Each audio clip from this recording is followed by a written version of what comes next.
त्रिदेवों में सबसे बड़ा और श्रेष्ठ कौन है? ध्यान दे, मैं स्वयं त्रिदेवों में कोई अंतर नहीं समझता।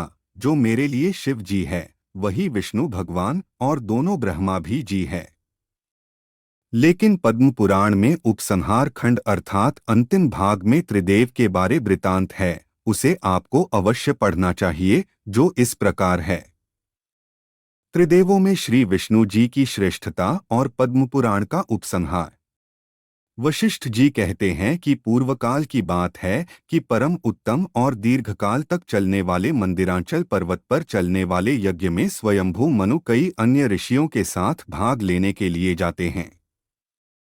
वहां वेदों के तत्व जानने वाले कई ऋषि और होते हैं।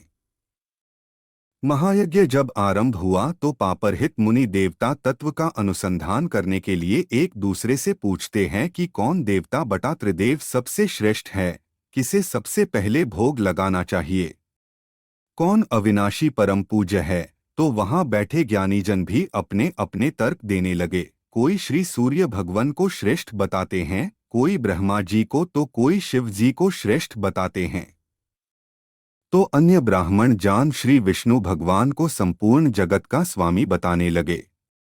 राजा मनु भी श्री विष्णु को पुरुषोत्तम कहने लगे। तो सभी ऋषियों ने वहां उपस्थित ऋषि भृगु से हाथ जोड़कर प्रार्थना करते हैं कि आप इस रहस्य का पता करें कि इन तीन देवों में सबसे श्रेष्ठ कौन है। तपोनिधि भृगु ऋषि इस प्रकार सभी ऋषियों की इच्छा जानकर सबसे पहले कैलाश पर्वत पर जाते हैं।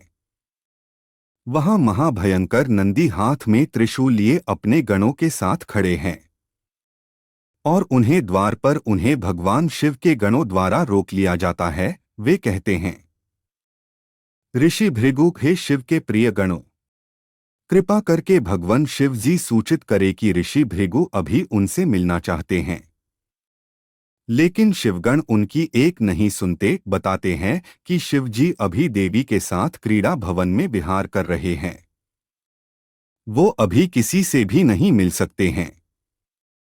लेकिन ऋषि भृगु अपनी बात पर अड़े रहते हैं, तो शिवगण उन्हें उल्टा सीधा तक कह देते हैं। तब भृगु कुपित होकर कहा कि ये रुद्र अपने तमोगुण से प्रेरित होकर अपने द्वार पर आए मुझे ब्राह्मण को नहीं जानते हैं, इसलिए इन्हें दिया हुआ अन्न, जल, दूध सब कुछ अभक्ष न खाने योग्य हो जाएगा। इस प्रकार ऋषि भृगु श्राप देकर ब्रह्मलोक में गए। यहाँ से महर्षि भृगु ब्रह्मलोक ब्रह्मा जी के पास पहुँचे। ब्रह्मा जी अपने दरबार में विराज रहे थे।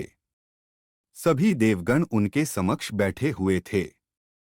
भृगु जी वहां हाथ जोड़कर चुपचाप खड़े हो गए। ब्रह्मा जी ने अपनी सभी में आए अतिथि को देखा तक नहीं। भृगु जी को ब्रह्मा जी ने बैठने तक को नहीं कहे। तब महर्षि भृगु ने ब्रह्मा जी को रजोगुणी घोषित करते हुए अपूज्य, जिसकी पूजा ही नहीं होगी, होने का शाप दिया। कैलाश और ब्रह्मलोक में मिले अपमान तिरस्कार से क्षुभित महर्षि विष्णुलोक चल दिए। भगवान श्रीहरि विष्णु क्षीर सागर में सर्पाकार सुंदर नौका शेषनाग पर अपनी पत्नी लक्ष्मीश्री के साथ विहार कर रहे थे।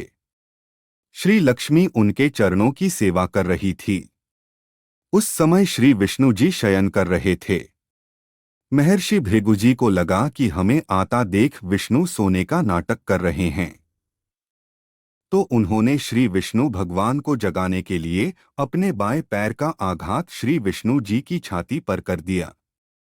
महर्षि के इस अशिष्ट आचरण पर विष्णुप्रिया लक्ष्मी, जो श्रीहरि के चरण दबा रही थी, कुपित हो उठी।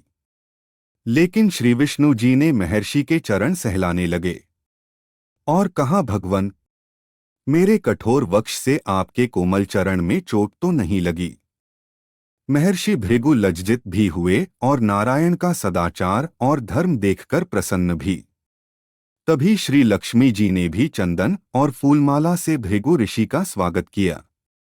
यह देखकर ऋषि भृगु के आंखों से आंसू आ गए और कहने लगे कि सत्वगुण इस सृष्टि के सबसे श्रेष्ठ गुण है, जो प्रभो आप में समाहित है। आप ही ब्राह्मणों के सबसे पूजनीय है। देवकी नंदन श्री कृष्ण ब्राह्मणों के हितैषी थे। श्री राम भी ब्राह्मणों के हितैषी थे। आप ही जगत के पालनहार है।